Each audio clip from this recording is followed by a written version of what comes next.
ठीक है, तो सामने आपको एक डायग्राम दिख रहा है। आप लोगों ने, हो सकता है कई बच्चों ने वीडियो गेम खेला हुआ कभी ना कभी। ठीक है, वीडियो गेम में एक सिंपल सा गेम अगर हम डिजाइन करें, मान लो वो कुछ इस तरह का है कि हाथ पैर को क्या हो गया, आगे पीछे सके, चलो ठीक है छोड़ो। मान लो वो कुछ इस टाइप का गेम है कि यहाँ पर ये नंबर्स लिखे 1 2 3 4, ये 4 बटन है। ठीक है, अगर मैं 1 प्रेस करता हूं तो ये जो पर्सन है ये आगे की तरफ जाएगा, फॉरवर्ड, फॉरवर्ड मूवमेंट। 2 प्रेस करता हूं तो उसका मूवमेंट होगा बैकवर्ड। 3 प्रेस करता हूं तो उसका मूवमेंट क्या होगा, अपवर्ड। और 4 प्रेस करता हूं तो उसका मूवमेंट होगा डाउनवर्ड। समझ गए ये चीज? तो ये जो पूरे कीपैड आपको दिख रहे हैं, ये 1 में वो क्या एक्ट करेगा, 2 में क्या एक्ट करेगा, 3 में और 4 में क्या एक्ट करेगा, इस चीज को हम क्या बोलेंगे, इस बटन के फंक्शन से। समझ में आया कि नहीं ये चीज? तो यहां पर हम उसको इनपुट दे रहे हैं। अगर इनपुट 1 है तो फॉरवर्ड, इनपुट 2 है तो बैकवर्ड, इनपुट 3 है तो अपवर्ड, इनपुट 4 है तो डाउनवर्ड। अगर मैं इस इनपुट और आउटपुट को एक सेट के फॉर्म में बनाऊं तो मेरे पास यहां पर एक सेट हो गया, इनपुट का सेट, जिसमें नंबर आ गया 1 2 3 4। ठीक है, और यहां पर एक दूसरा सेट आ गया जिसमें आ गया forward, backward, upward and downward. Clear हो गया ये चीज? तो 1 प्रेस करने पे पर्सन कहां पर जा रहा है, फॉरवर्ड। 2 प्रेस करने पे बैकवर्ड, 3 पे अपवर्ड और 4 पे डाउनवर्ड। ऐसे ही बन रहा है। तो यहां पर 1 जो है वो किससे रिलेटेड है, फॉरवर्ड से। तो 1 कॉमा फॉरवर्ड, ये एक पेयर बन गया। 2 किससे रिलेटेड है, बैकवर्ड से। 2 कॉमा बैकवर्ड, 3 कॉमा अपवर्ड और ऐसे ही क्या हो गया, 4 कॉमा डाउनवर्ड। समझ गए? तो यहां पर एक सेट ए था बटन्स का और दूसरा सेट बी है उसके रिस्पॉन्स का। तो ये दो सेट्स के बीच में एक रिलेशन डिफाइन हो गया। समझ में आया ये चीज? और इस स्पेशल रिलेशन को हम एक फंक्शन बोलेंगे। ठीक है, इस रिलेशन को, सिर्फ इस स्पेशल रिलेशन को फंक्शन बोलेंगे। अब कब इस रिलेशन को फंक्शन नहीं कहा जाएगा, समझना ध्यान से। ठीक है, अगर ये फंडामेंटल दिमाग में आ गया ना तो कभी गलती नहीं होगी। कब इसे फंक्शन नहीं कहेंगे? अब अगर मान लो मेरे पास एक और बटन होता, बटन नंबर 5, उसको दबाने पे ये कोई रिस्पॉन्स नहीं करता। बटन नंबर 5 होता, मतलब इस सेट में एक और एलिमेंट होता 5, लेकिन वो किसी भी एक्टिविटी से रिलेटेड नहीं होता, तो हम क्या बोलते हैं, ये बटन का फंक्शन खराब है। समझ रहे हो? इसका मतलब ये फंक्शन नहीं कहलाता। क्लियर हुआ दिमाग में ये चीज? और अगर मान लो दूसरा कंडीशन मैं ये लेता हूं कि ये मेरे पास जो बटन नंबर 3 है, उसको प्रेस करने पे कई बार वो अपवर्ड जाता है, कई बार वो डाउनवर्ड जाता है, तो भी हम क्या बोलेंगे, ये बटन का फंक्शन खराब है, वो सही काम नहीं कर रहा है, कई बार जंप कर रहा है, कई बार बैठ जा रहा है। क्लियर हुआ ये चीज? मतलब अगर फंक्शन बटन 3 प्रेस करने पे वो अपवर्ड जा रहा है कभी कभी, और कभी कभी क्या जा रहा है, डाउनवर्ड, तो उस सिचुएशन में भी हम क्या बोलेंगे, वो फंक्शन नहीं है। क्लियर हो गया ये चीज? तो फंक्शन होने की दो कंडीशन है। पहली कंडीशन क्या है, पहली कंडीशन क्या है बताओ अगर समझ में आया तो?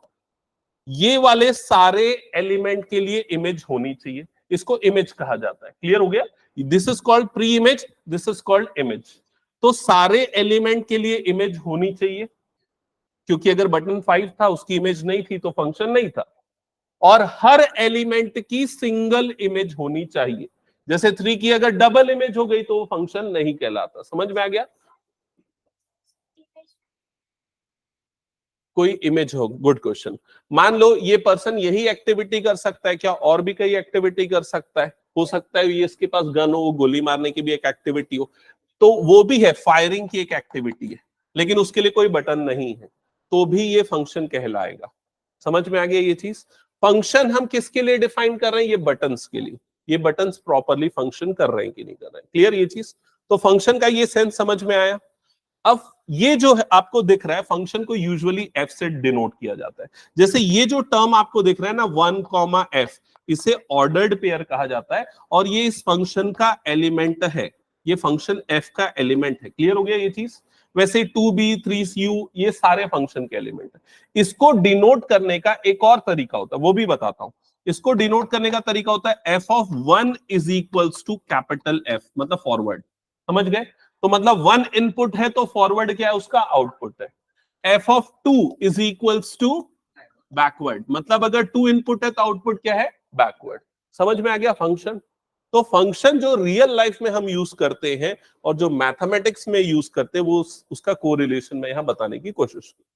अब हम स्टार्ट करते हैं आपके मैथमेटिक्स के फंक्शन की डेफिनेशन से। तो यहां पर देखो सबसे पहले उसको डिफाइन किया है, स्टेटमेंट को मैं पढ़ रहा हूं, आप लोग भी साथ में पढ़ो और समझो। ए रिलेशन एफ, पहले उसको रिलेशन बोला, a relation f from set a to set b is said to B a function. तो एक रिलेशन जो ए और बी के बीच में बन रहा है उसको फंक्शन कहेंगे। कब? जब every element of set A has one and only one image in set B. तो मैंने दो कंडीशन बताई थी ना। पहली कंडीशन क्या थी? हर एक बटन के लिए इमेज होनी चाहिए और हर एक बटन के लिए एक ही इमेज होनी चाहिए। क्लियर हो गया ये चीज? तभी हम उसको फंक्शन कहेंगे। अब अगर मान लो मेरे पास एक और बटन होता, बटन नंबर 5, और इस बटन को प्रेस करने पे भी वो डाउनवर्ड मूवमेंट करता, तो क्या ये फंक्शन कहलाता? क्यों नहीं कहलाता? कहलाता ना। हर एक बटन तो फंक्शन कर रहे हैं ना, और हर एक बटन का एक ही फंक्शन है ना। किसी का दो फंक्शन है क्या? नहीं। समझ में आ रहा है ये चीज? तो भी ये फंक्शन कहलाता। तो स्टेटमेंट क्या बोला? हर एक एलिमेंट की इमेज होनी चाहिए और हर एक एलिमेंट की एक ही इमेज होनी चाहिए, किसी की डबल इमेज नहीं होनी चाहिए। एरो डायग्राम के पॉइंट ऑफ व्यू से बताऊं तो हर एक इनपुट से एक ही एरो निकलना चाहिए, भले ही वो एरो जाके एक ही टारगेट को हिट करे। क्लियर हो गया ये चीज? वो चलेगा। अगर मैं इस फॉर्म से बताऊं फंक्शन है या नहीं, कैसे चेक करेंगे? तो देखो 1 2 3 4 ये वाले पहले आने वाले एलिमेंट जिनको प्री इमेज भी कहा जाता है, वो रिपीट नहीं होने चाहिए कभी भी। समझ में आ गया ये चीज? अगर वो रिपीट हो रहा है, अगर मान लो 1 कॉमा कुछ और एलिमेंट आ रहा है, तो वो फंक्शन नहीं कहलाएगा क्योंकि वो रिपीट हो गया। क्लियर? तो ये फंक्शन की डेफिनेशन है, every element of set A has one and only one image in set B. तब ये एफ जो है वो ए से बी के बीच का फंक्शन कहलाता है। ओके, कुछ नोट मत करना, ये पीडीएफ में सेंड करूंगा, उससे अच्छे से नोट कर लेना। ठीक है? इसके बाद ये सेकेंड लाइन क्या लिखी है? F is a function from A to B, A comma B belongs to F. तो वो ए और बी वो ऑर्डर्ड पेयर है, ये एफ से बिलोंग कर रहे हैं, तो उसको ऐसे भी रिप्रेजेंट किया जाता है, मैंने बता दिया था। ठीक है? और क्या लिखा हुआ है? Where B is called image under F. B जो दूसरा एलिमेंट है उसको इमेज कहा जाएगा, and A is called pre image of B under F. Clear हो गया ये चीज? ओके, चलो आगे बढ़ते हैं। अब ये एक एग्जांपल है, पढ़ो इसको और समझो।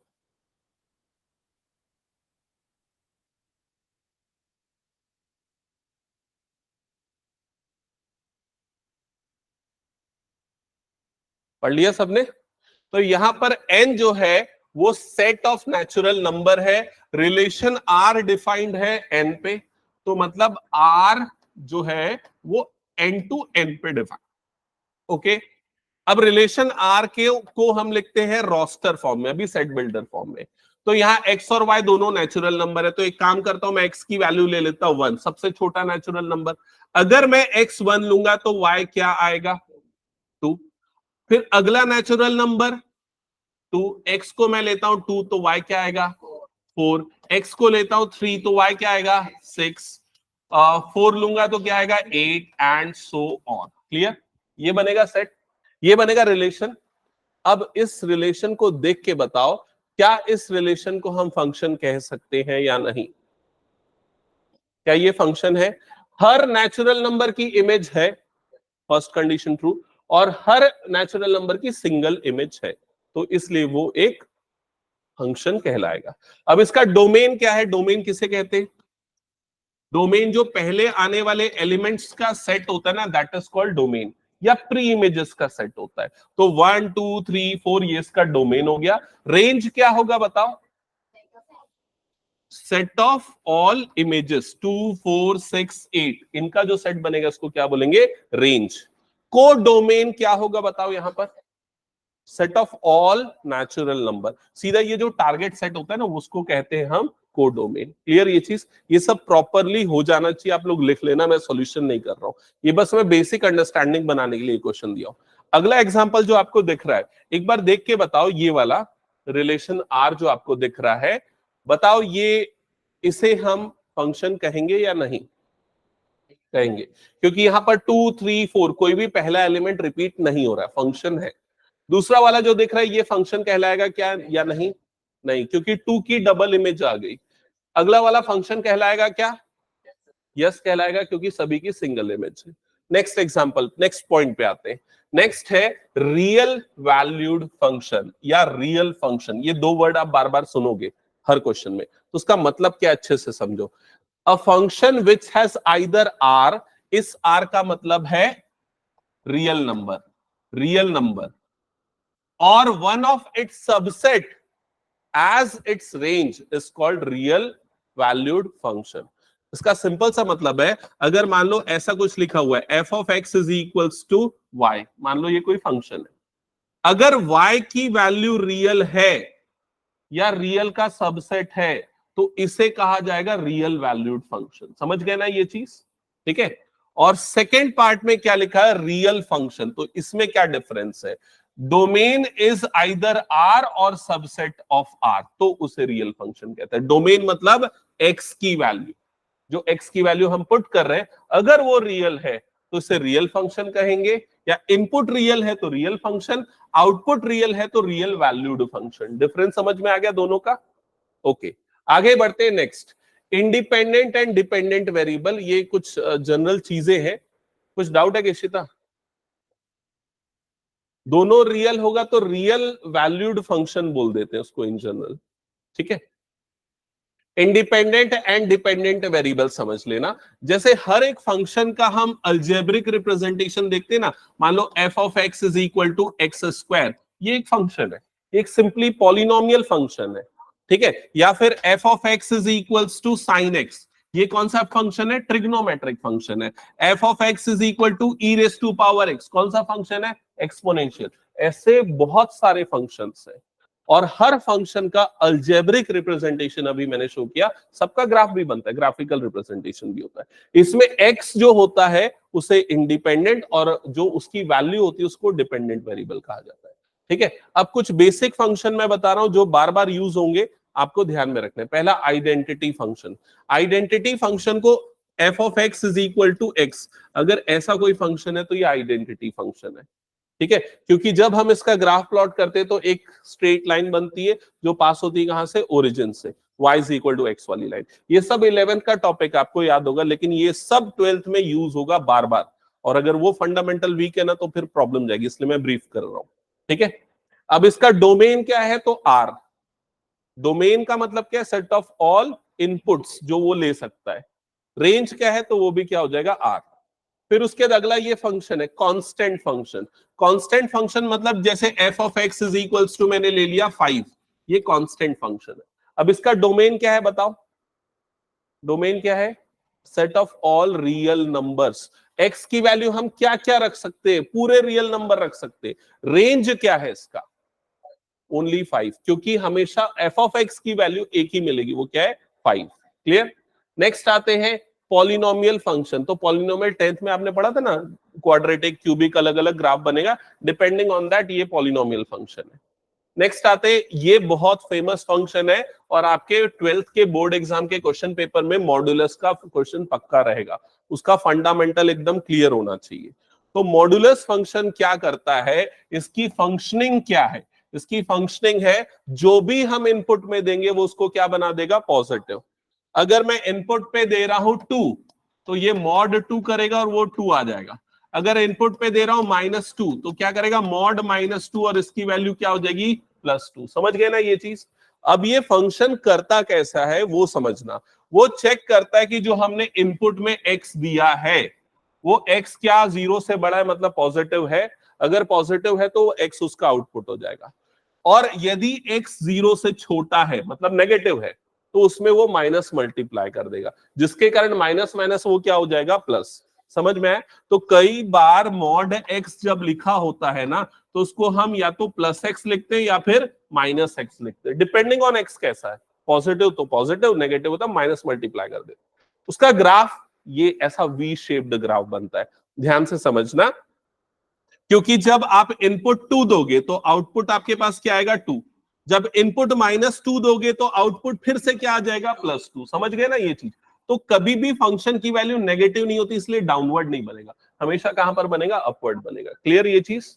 तो अगर मैं इसके डोमेन की बात करूं, डोमेन मतलब एक्स की जो वैल्यू हम इसमें डाल सकते हैं वो ऑल रियल नंबर, लेकिन इसका रेंज क्या होगा? Correct, all non negative real numbers, मतलब जीरो से लेके सारे इंफिनिटी तक के सारे नंबर्स। क्लियर? हाँ, ओके। तो ये समझ में आ गया ना सबको? अब इसमें भी अलग अलग मॉडिफिकेशन हो सकते हैं। देखो, डोमेन और रेंज भले ही आपके सिलेबस में डायरेक्टली मेंशन नहीं है, लेकिन उसके क्वेश्चन आएंगे, आ सकते हैं मतलब, ठीक है? तो इसलिए वो समझना जरूरी है। अगर मान लो ऐसा लिखते हैं मॉड x माइनस टू, तो इसका ग्राफ कैसा बनेगा? तो जस्ट ये x माइनस टू है ना, इसको इक्वल टू जीरो कर दो, तो x की वैल्यू क्या आएगी? x की वैल्यू 2 आएगी। तो ये जो v बना ना, ये v का वर्टेक्स जो है ना, ये कहां पर शिफ्ट हो जाएगा? 2 पे, और ये ग्राफ ऐसा बन जाएगा मॉड x माइनस टू का। समझ में आएगी ये चीज? उसी तरीके से अगर मैं पूछता हूं मॉड x प्लस 3 का ग्राफ कैसा बनेगा? सेम बनेगा, बस ये जो अभी माइनस टू जो पहले जीरो पे आ रहा था वो कहां पर आ जाएगा? माइनस 3 पे, और इसका ग्राफ ऐसा बन जाएगा मॉड x माइनस 3 का। समझ में आ गया ये चीज? इसका ग्राफ भी बहुत इंपॉर्टेंट है अलग अलग चैप्टर में, जैसे एप्लीकेशन ऑफ इंटीग्रल में, और एक और चैप्टर है डेफिनेट इंटीग्रल में, ये सब ग्राफ बनाना पड़ता है और उसका एरिया निकालना पड़ता है, मैं बताऊंगा उसमें।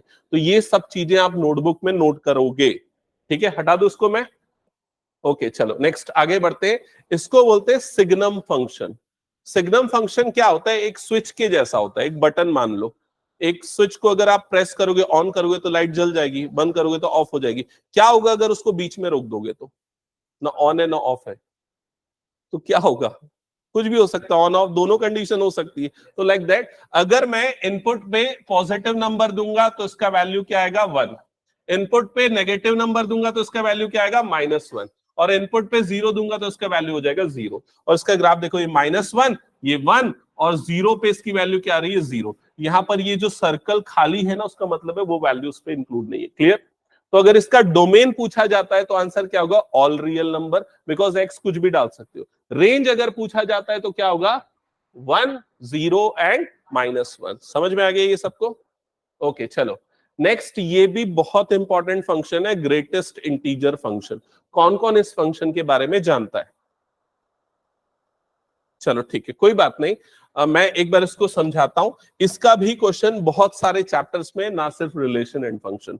तो इसमें ना ग्रेटेस्ट इंटीजर फंक्शन को इससे डिनोट करते हैं, स्क्वायर ब्रैकेट से। इसका काम क्या होता है? ये अंदर में आए हुए नंबर को चेक करता है। जैसे मैंने लिया 1.7, तो उसके 1.7 के पहले कौन सा इंटीजर है वो उसको एज आउटपुट देगा। तो 1.7 के पहले कौन सा इंटीजर आएगा? 1। तो इसकी वैल्यू कितनी हो जाएगी? 1। क्लियर? अगर मैं यहां पर लेता हूं ग्रेटेस्ट इंटीजर 2.99, तो बताओ क्या होगी इसकी वैल्यू? 2 ही होगी। समझ रहे हो ये चीज? क्या करेगा वो नंबर लाइन में उस नंबर को चेक करेगा, जैसे 0, 1, 2, 3, ये हो गया। तो 2.99 कहां पर आएगा? 2.99 यहां पर कहीं आएगा। वो उस नंबर लाइन में उसके पहले वाला जो इंटीजर है उसको उठा के एज आउटपुट दे देगा। दिमाग में आया ये चीज? चलो ठीक है। अब बताओ ग्रेटेस्ट इंटीजर 1.001, क्या होगी इसकी वैल्यू? 1। अब ये बताओ ग्रेटेस्ट इंटीजर 5, क्या होगी इसकी वैल्यू? 5, अगर वो खुद इंटीजर है तो। ठीक है? तो इसको इन शॉर्ट ये समझ सकते हैं, जो भी इसके अंदर में नंबर लिखा हुआ है, आप डेसिमल वाला पार्ट हटा दो और जो इंटीजर है उसी को लिख दो। लेकिन ये सोचने का तरीका फेल हो जाता है अगर वो नंबर नेगेटिव हो। जैसे कि फॉर एग्जाम्पल, अगर मैं लिखता हूं ग्रेटेस्ट इंटीजर -1.2, तो इसकी वैल्यू क्या होगी? तो देखो, -1 यहां आएगा, -2 यहां पर आएगा, है ना? तो क्या होगी इसकी वैल्यू? नहीं, गलत बोल रहा हूं, -2, क्योंकि -1.2 कहां पर आ जाएगा? -1.2 यहां पर आएगा, और उसके पहले वाला इंटीजर कौन सा है? -2। समझ में आ गया? तो इसकी वैल्यू क्या हो जाएगी? -2 हो जाएगी। अब ये बताओ -0.7, इसकी वैल्यू क्या होगी? जल्दी बोलो। -1 हो जाएगी। समझ में आया ये चीज? तो अब इसको जैसे भी समझो, लेकिन ये आपको दिमाग में डालना है कि अगर नेगेटिव है नंबर तो उसके पहले वाला इंटीजर पे चला जाएंगे हम, ठीक है? और पॉजिटिव है तो सीधे वो पॉइंट वाले नंबर को हटा देंगे। ठीक है? अब इसका ग्राफ कैसे बनता है? इसका ग्राफ ऐसा बनता है। स्टेयरकेस, ये ऐसा गया जंप किया, ऐसा गया जंप किया, ऐसा किया जंप किया, क्योंकि इसकी जो वैल्यू है, आउटपुट जो है हमेशा इंटीजर होता है। देखो इसलिए आउटपुट हमेशा या तो -1 होगा या 0 होगा या 1 होगा या 2 होगा या 3 होगा। तो अगर इसका रेंज पूछा जाता है तो आप क्या बोलोगे, सेट ऑफ ऑल इंटीजर्स, क्योंकि फंक्शन की वैल्यू हमेशा इंटीजर होगी। क्लियर? और डोमेन क्या होगा, ऑल रियल नंबर्स। ओके आगे बढ़ते। नेक्स्ट आपको ये वाले क्वेश्चन तो बना लोगे ना, डोमेन और रेंज। आगे बढ़ रहा हूं नेक्स्ट। हाँ ये भी डोमेन और रेंज अभी मैं स्किप कर रहा हूं, फिलहाल मैं आज के टॉपिक पे आना चाह रहा हूं, यहां से स्टार्ट होता है। तो 12th का जो बेसिक मतलब जो क्वेश्चन है ना, ज्यादातर वो यहां से स्टार्ट होते हैं, टाइप्स ऑफ फंक्शंस। ठीक है, और लगभग तय है कि इसका एक क्वेश्चन रहेगा ही रहेगा आपके बोर्ड एग्जाम में। तो फंक्शन को एक्चुअली दो टाइप्स में डिवाइड करते हैं, एक इंजेक्टिव, दूसरा सर्जेक्टिव। इंजेक्टिव मतलब वन वन भी कहते हैं इसे, सर्जेक्टिव को हम ऑन टू भी कहते हैं। और अगर कोई फंक्शन दोनों होता है तो ऐसे फंक्शन को कहते हैं बाइजेक्टिव, या one one onto both. Clear ये चीज? अब इसको मैं समझाता हूं, वो इनिशियली जो वीडियो गेम वाला जो था ना, वो दिमाग में रखना, उसी एग्जाम्पल को हम बाद में यूज करेंगे। ठीक है, आते हैं आगे। हाँ तो यहां पर आ जाते हैं, हम देखते हैं ये 4 एरो डायग्राम्स आपको दिख रहे हैं। ठीक है, तो सबसे पहले अच्छा ये वाले पॉइंट्स नोट कर लो तो पहले तुम लोग, नहीं तो भूल जाओगे। Injective one one, surjective onto, और बाइजेक्टिव मतलब दोनों, one one one onto both. वो डेफिनेशन वगैरह फंक्शन की वो सब भी लिखना है, तो उसको भी, उसको ध्यान में रखना। ठीक है,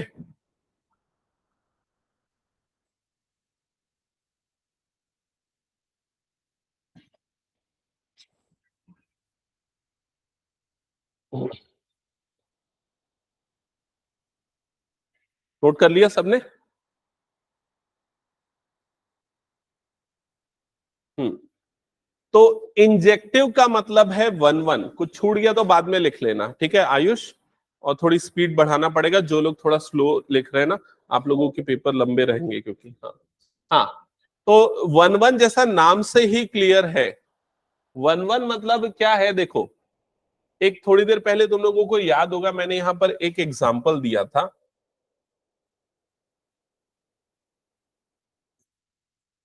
हाँ ये वाला एग्जाम्पल तुम लोगों को शायद याद होगा, ध्यान से देखना। यहां पर क्या है, 1 2 3 4 5, 5 बटन हो गए अब हमारे पास। लेकिन जो बटन 4 है और बटन 5 है, दोनों का फंक्शन सेम है, तो इसको हम बोलेंगे मैनी वन, क्योंकि ये many input has same output. तो ऐसे फंक्शंस को बोलते हैं मैनी वन।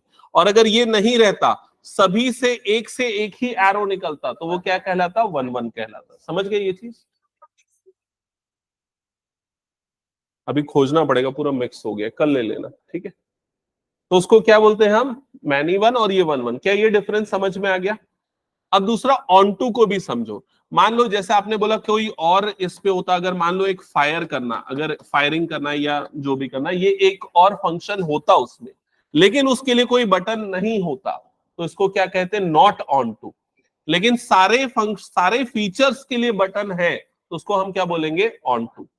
समझ में आ गया दिमाग में ये चीज? अब इसकी डेफिनेशन और इन सारी चीजों को हम एरो डायग्राम से समझते हैं। जैसे कि यहां पर देखो, सबसे पहले हम ये देखेंगे वन वन है या नहीं।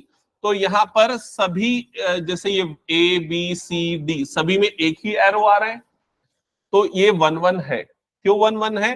क्योंकि किसी भी ये आउटपुट के लिए डबल इनपुट नहीं है, दो अलग इनपुट नहीं, तो ये वन वन हो जाएगा, वन वन। ऑन टू है या नहीं? ऑन टू नहीं है, क्योंकि ये वाले वैल्यू के लिए इनपुट नहीं है, तो इसलिए क्या हो जाएगा, नॉट ऑन टू। क्या ये समझ में आ गया सबको? नेक्स्ट इस पार्ट पे आते हैं, ये वन वन है या नहीं बताओ? ये वन वन नहीं है। ठीक है, एक मिनट। हाँ वन वन नहीं है, तो क्या है ये, मैनी वन। तो वन वन नहीं है, मैनी वन। क्यों मैनी वन है? क्योंकि वन और टू दोनों की क्या है, सेम इमेज, तो उसको क्या बोलेंगे, मैनी वन। और ऑन टू है या नहीं बताओ? नहीं, तो इसको क्या बोलेंगे, not onto. Not onto को ना कई जगह कई बुक्स में इनटू भी बोलते थे, तो वो ध्यान में रखना, नॉट ऑन टू। ओके, और इंजेक्टिव सब्जेक्टिव वाला भी नाम याद रखना। ये बताओ क्या है, many one and onto. Clear हो गया? ये क्या है बताओ? ये 1 1 भी है और ऑन टू भी है। तो ऐसे फंक्शन जो 1 1 ऑन टू दोनों होते हैं उनको क्या कहते हैं? बाइजेक्टिव। तो ये बाइजेक्टिव है, समझ में आ गया? ये चारों फंक्शंस है और ये इनके टाइप्स हो गए। क्लियर सबको ये? अब लास्ट वाली लाइन पढ़ो और मुझे समझा के बताओ।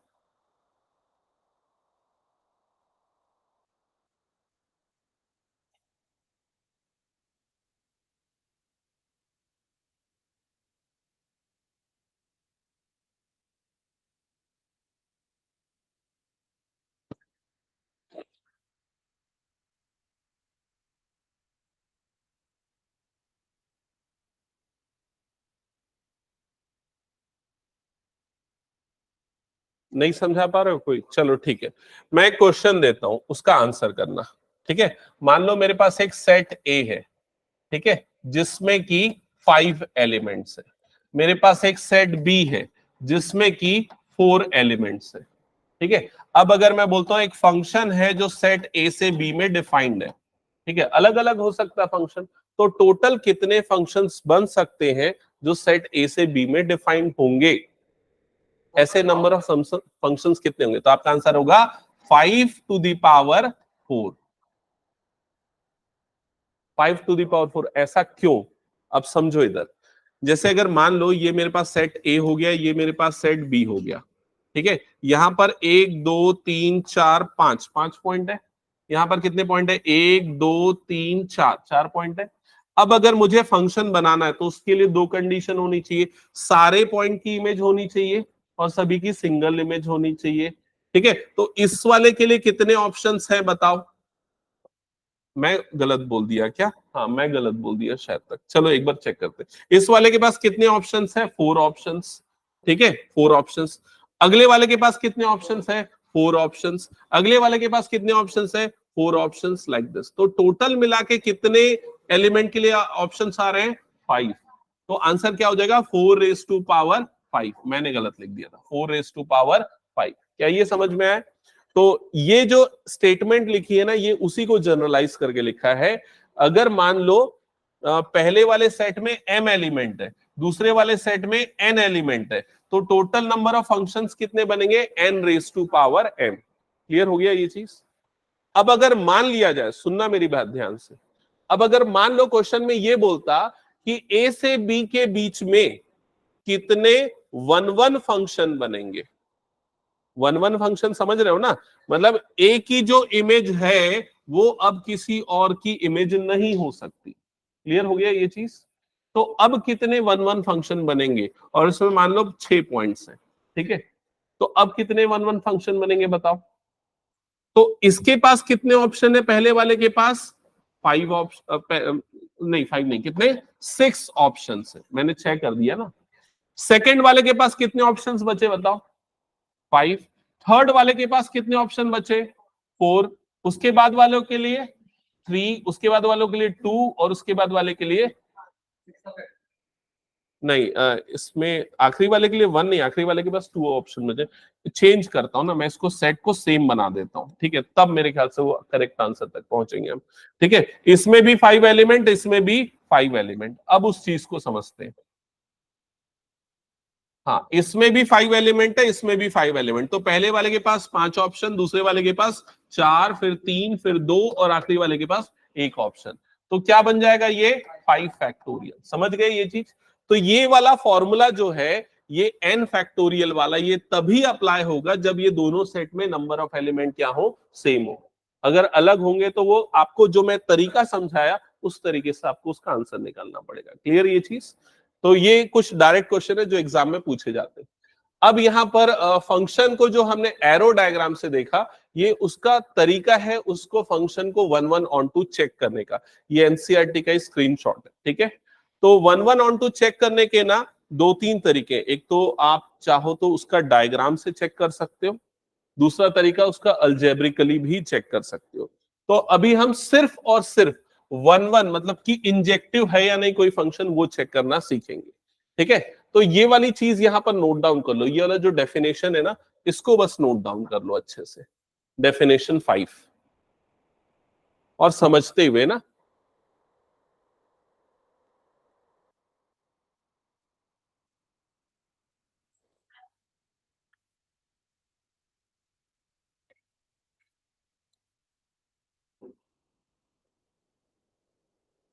वन वन, तो एक फंक्शन है जो सेट x से y पे डिफाइंड है और इसे वन वन कहेंगे if every image of distinct element of x under f is distinct। जो चीज मैं बता रहा था ना, हर किसी की इमेज डिस्टिंक्ट होनी चाहिए, किसी की सेम इमेज नहीं होनी चाहिए, उसी को उसने स्टेटमेंट में लिखा है।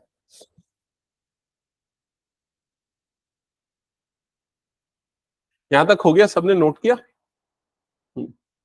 अब वो सब चीजें नोट करने की हो गई। अब देखो यहां पर जब इसको अप्लाई करना है ना, कोई भी फंक्शन अगर दिया हुआ है तो कैसे अप्लाई करेंगे हम ना, क्या करेंगे ये कंसीडर करेंगे, इसको चेक करने का तरीका बता रहा हूं। वन वन टेस्ट मैथड लिख लो, one one test method, one one test करना है कि नहीं वो मैथड। तो मैथड ये रहेगा, हम f of x is equal to F of Y लेंगे, f of x is equal to F of Y लेंगे। मतलब हम कोई दो आउटपुट्स को सेम मानेंगे, ठीक है, और इसको सॉल्व करेंगे, जो भी फंक्शन दिया रहेगा उसको सॉल्व करेंगे।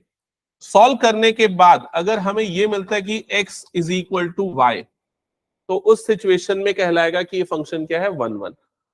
ठीक है, मतलब हमने दो इमेजेस को सेम माना और देखा उसकी प्री इमेज सेम है क्या। अगर प्री इमेज भी सेम है मतलब वो वन वन है। लेकिन अगर मान लो ऐसा आ जाता है x is equal to plus minus Y, अगर ऐसा आ जाता तो ये वन वन नहीं कहलाता। समझ गए ना ये चीज? तो ये तरीका है वन वन चेक करने का। अब इसको अभी नोट कर लो, फिर मैं आगे आ रहा हूं, क्वेश्चंस वगैरह पे आऊंगा, फिर और डिस्कस करेंगे। ये दूसरा तरीका जो है ना, ये वर्टिकल और हॉरिजॉन्टल लाइन टेस्ट है, ये भी मैं समझा रहा हूं। देखो यहां पर आपको दो ग्राफ दिख रहे हैं, एक ग्राफ ये है F of x is equal to x square का, दूसरा ग्राफ ये है वाई स्क्वायर या F of x is equal to plus minus root X. ठीक है, बताओ मुझे कौन सा फंक्शन वन वन है और कौन सा फंक्शन वन वन नहीं।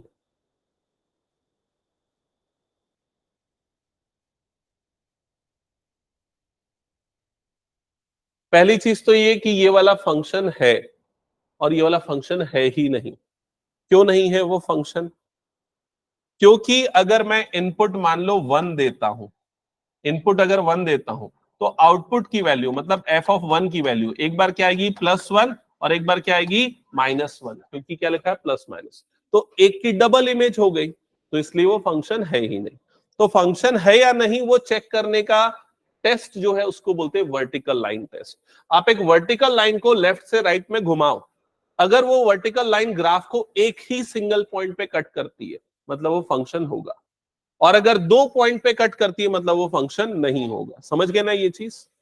आगे बढ़ते हैं। नेक्स्ट अगला टेस्ट है हॉरिजॉन्टल लाइन टेस्ट।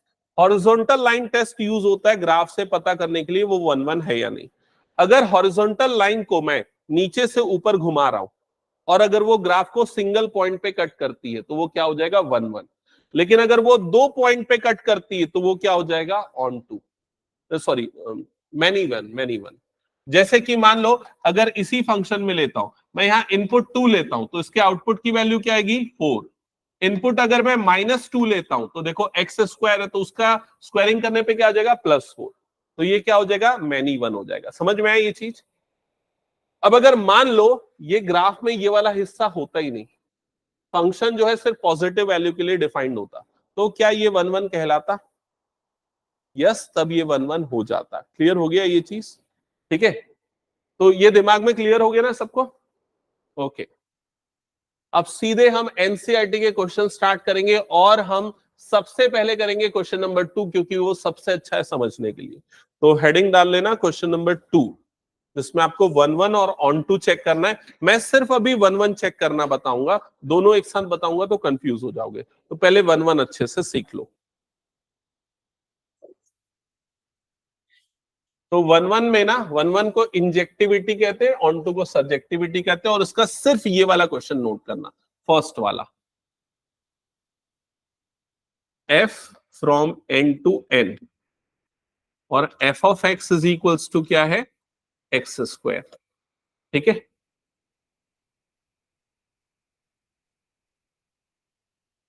हो गया।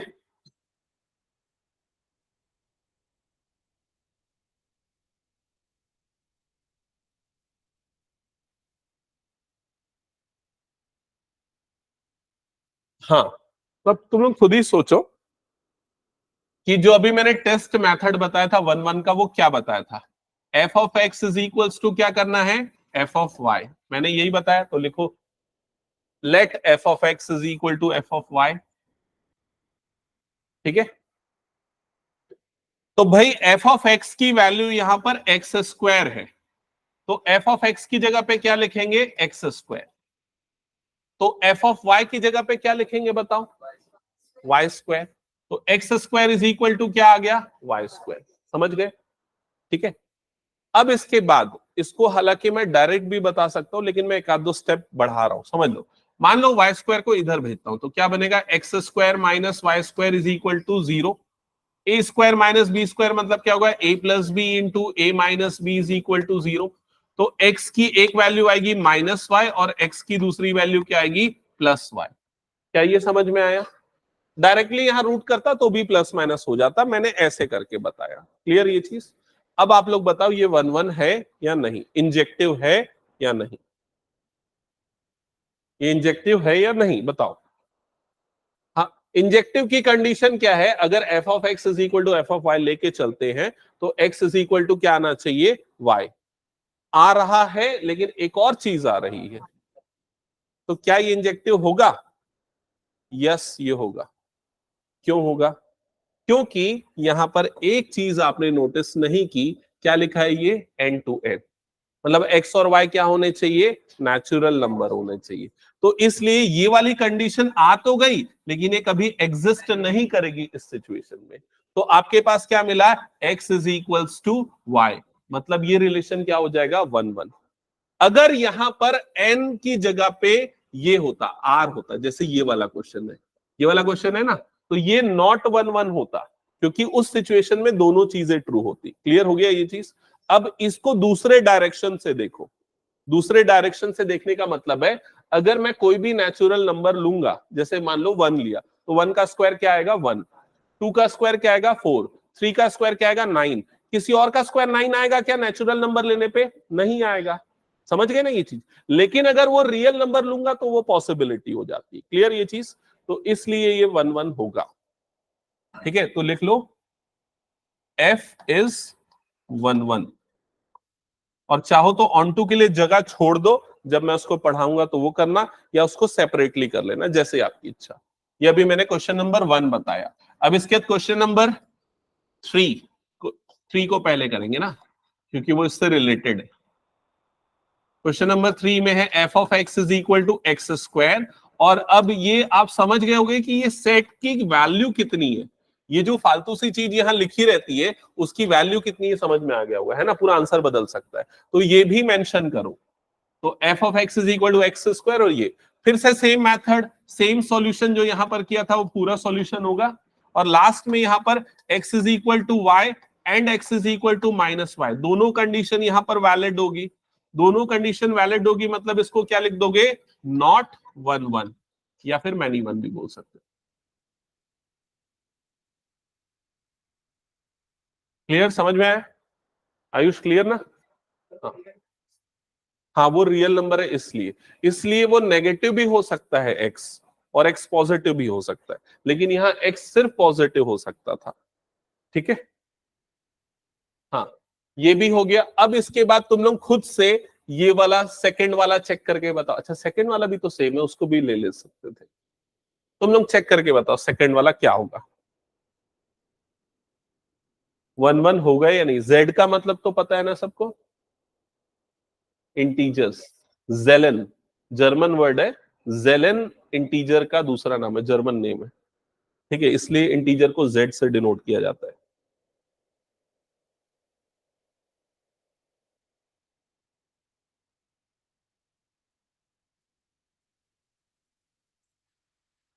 तो क्या लग रहा है? नहीं होगा? क्यों नहीं होगा? अगर ये पूछ रहे हो तो मैं आंसर ये दूंगा कि अगर मैं x की जगह पे 2 डालूंगा तो 4 आएगा, और -2 डालूंगा तब भी 4 आएगा, क्योंकि इंटीजर है तो x नेगेटिव हो सकता है। क्लियर ये चीज? बाकी सॉल्यूशन देखना चाहते हो तो सॉल्यूशन यही चीज होगी, और कोई डिफरेंस नहीं होगा इसमें। ठीक है, क्लियर सबको? ये थर्ड वाला भी हटा दो, सेकंड भी हो गया। ओके,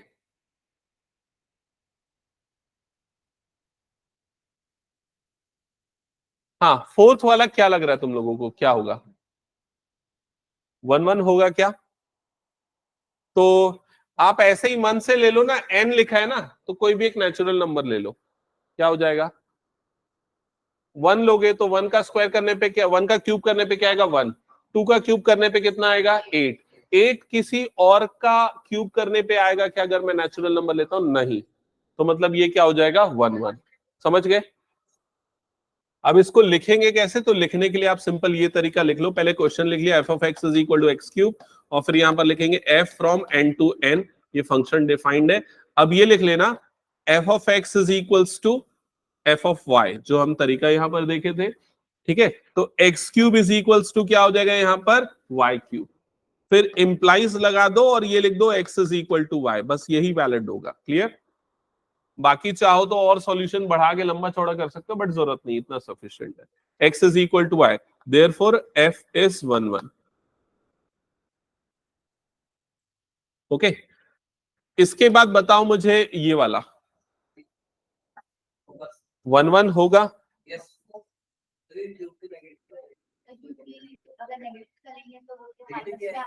करेक्ट, क्योंकि अगर मैं मान लो मैं 2 लेता हूं तो 8 आएगा, लेकिन -2 लेने पे क्या आ जाएगा? -8, तो वो 1 1 होगा। क्लियर हो गया ये चीज?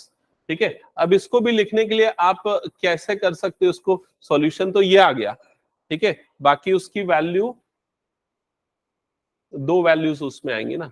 ठीक है, ये हटा रहा हूं एक सेकंड में।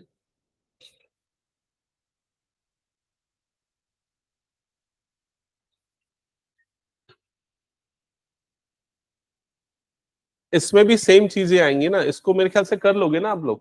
ठीक है, एक और चीज जो मैं आपको समझाना चाह रहा था, वो ध्यान से सुनना। ठीक है, वो एक अलग डायमेंशन है सोचने का, अलग तरीके से सोचने का वो मैथड है।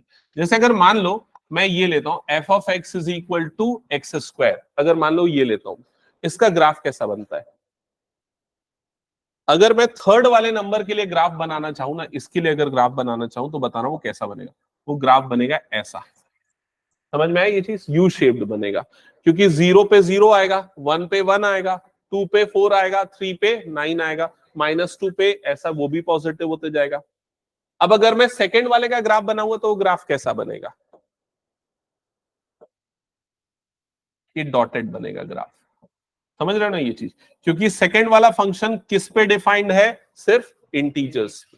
क्लियर? और इसका अगर मैं ग्राफ बनाऊंगा फर्स्ट वाले का, तो फर्स्ट वाले में ये वाला पार्ट नहीं आएगा, सिर्फ क्या आ जाएगा? Natural number. समझ में आया ये चीज? अब जैसे आप लोगों ने देखा कि सबसे थर्ड वाला केस लेते, मैंने पूछा ये 1 1 है या नहीं, तो आपने कहा नहीं है। हाँ, नेचुरल नंबर ये 1 से स्टार्ट हो गए यहाँ पर, है ना? 1 1 नहीं है। आप उसको हॉरिजॉन्टल लाइन से भी टेस्ट कर सकते हो। हॉरिजॉन्टल लाइन टेस्ट बताया ना, नीचे से ऊपर घुमाओगे तो दो जगह पे कट कर रहा है। क्लियर? हाँ, ये 5-10 मिनट में चालू होगा, बैठ। नीचे से ऊपर घुमाओगे तो 2 पॉइंट पे कट होगा। क्लियर हो गया ये चीज? सिमिलरली अगर मैं ये वाला लेता हूं, सेकंड वाली कंडीशन भी लूंगा तो 2 पॉइंट पे कट होगा। लेकिन अगर मैं फर्स्ट वाली कंडीशन लेता हूं, नेचुरल नंबर, तो क्या आ जाएगा? सिर्फ ये वाले पॉइंट्स आएंगे, तो सिंगल पॉइंट पे कट होगा। क्या तुम लोगों को पता है कि इसका ग्राफ कैसा बनता है? कैसा बनता है इसका ग्राफ? हाँ, करेक्ट। इसका ग्राफ बनता है ऐसा, ऐसा। ऐसे ही बता रही थी क्या? कुछ और बता रही? ओके, इसका ग्राफ ऐसा बनता है, क्योंकि देखो x पॉजिटिव है तो y भी पॉजिटिव आएगा, x नेगेटिव है तो y भी नेगेटिव। तो भाई x और y दोनों पॉजिटिव तो first quadrant, x negative y negative तो कौन सा क्वाड्रेंट हो जाएगा? Third quadrant. समझ में आई ये चीज? और अगर इसमें मैं हॉरिजॉन्टल लाइन टेस्ट लगाता हूं तो ग्राफ एक ही पॉइंट पे कट हो रहा है। समझ रहे हो ये चीज? मैं इसलिए ये सब एक्सप्लेन कर रहा हूं, क्योंकि जो मल्टीपल चॉइस क्वेश्चन आते हैं ना, बहुत घुमा फिरा के आते हैं। आप कई बार कंफ्यूज हो जाते हो कि ये आंसर सही होगा कि वो आंसर सही होगा। तो आपको ना ये सारे तरीके पता होने चाहिए अगर आपको कंफर्म रहना है कि मैं सही आंसर टिक कर रहा हूं या नहीं। ठीक है, चलो। तो वो क्वेश्चन हो गया। नेक्स्ट, ये सारे हो गए ना, बना लिए सबने? ओके, चलो एक आध क्वेश्चन और हम डिस्कस करते हैं। क्वेश्चन नंबर 1 अब डिस्कस कर लेते, जो हमने स्किप किया था। अब ये तुम लोग 1 1 के लिए चेक करके बताओ 1 1 है या नहीं, और बाकी जो भी लिखा है वो सब पढ़ो।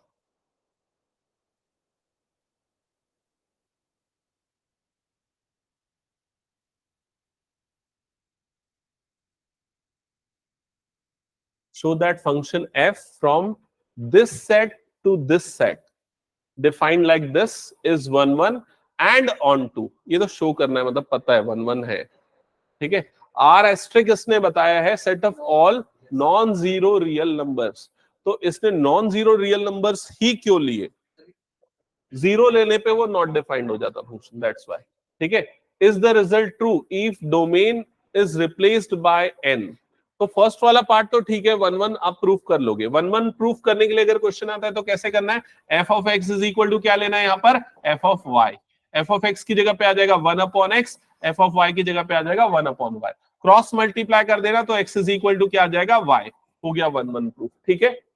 अब अगर इसने क्या बोला कि अगर मान लो हम को डोमेन को रिप्लेस कर दे एन से, को डोमेन किसको कहते हैं बताओ, ये होता है डोमेन और ये वाला क्या होता है, को डोमेन।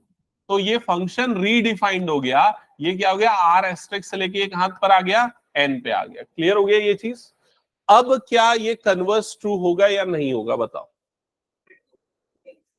डोमेन को चेंज किया है क्या, okay. If the domain is replaced by N and codomain been sink, sorry मैंने गलत किया, हाँ, तो डोमेन को रिप्लेस कर रहे हैं एन से, तो ये एन हो गया और ये हो गया ये।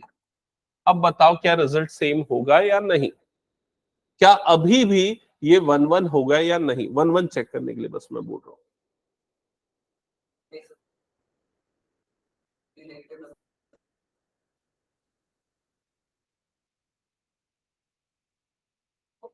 होगा ना, क्या फर्क पड़ेगा उसमें, हाँ। इनपुट तो कुछ भी हो सकता है ना, इनपुट 1 2 3 4 5 लो, उसका रेसिप्रोकल चेंज होगा क्या, नहीं होगा उसमें चेंजेस, समझ में आ रहा है। पहले आर एस्ट्रिक था, वो हम उसका सबसेट ले रहे हैं, तो पहले अगर मान लो ये था उसका सबसेट, ये था उसका डोमेन, तो अगर मैं 1 अपॉन 1 ले रहा हूं तो वो 1 अपॉन 1 और किसी का नहीं आता, समझ रहे हो ये चीज। तो तब भी ये जो रिलेशन है वो क्या होता, 1 1 तो होता, ऑन टू या नहीं उसको हम बाद में डिस्कस करेंगे। क्लियर ये, चलो आगे आते हैं। नेक्स्ट क्वेश्चन नंबर 2 हो गया, 3, हाँ क्वेश्चन नंबर 3 पे, हाँ पढ़ो।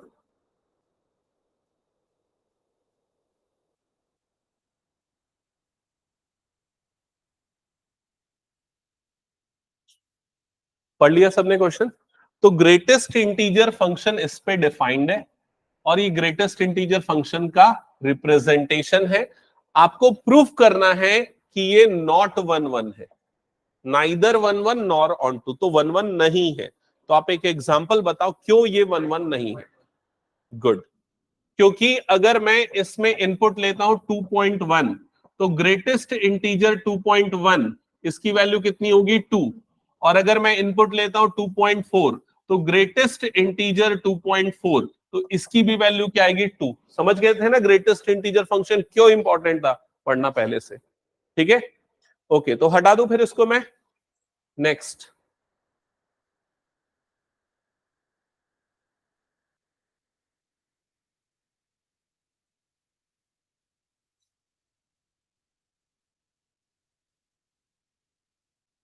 पढ़ लिया सबने क्वेश्चन। तो यहां पर भी आपको प्रूफ करना है कि ये जो फंक्शन है, कौन सा फंक्शन है ये, मॉड्यूलस फंक्शन, जो कि रियल टू रियल पे डिफाइंड है, वो 1 1 नहीं है। एक नेगेटिव ले लो, एक पॉजिटिव ले लो, एफ ऑफ 1 की वैल्यू भी 1, एफ ऑफ -1 की वैल्यू भी 1। और अगर मान लो यहां पर सिर्फ ये आर के बाजू में प्लस लगा देता, तो ये 1 1 कहलाता या नहीं कहलाता, तब वो 1 1 हो जाता। समझ रहे हो ना, छोटी सी चीज, अगर सिंपल आर रहेगा तो 1 1 नहीं होगा, अगर आर प्लस लग गया तो फिर वो 1 1 हो जाएगा। क्लियर सबको ये चीज, तो ये चीज भी हो गई। नेक्स्ट आगे बढ़ते हैं। आ, हाँ, ये बताओ 1 1 है या नहीं, ये कौन सा फंक्शन है, सिग्नम फंक्शन, बताओ 1 1 है या नहीं। ऐश्वर्या बताएगी, हाँ बताओ।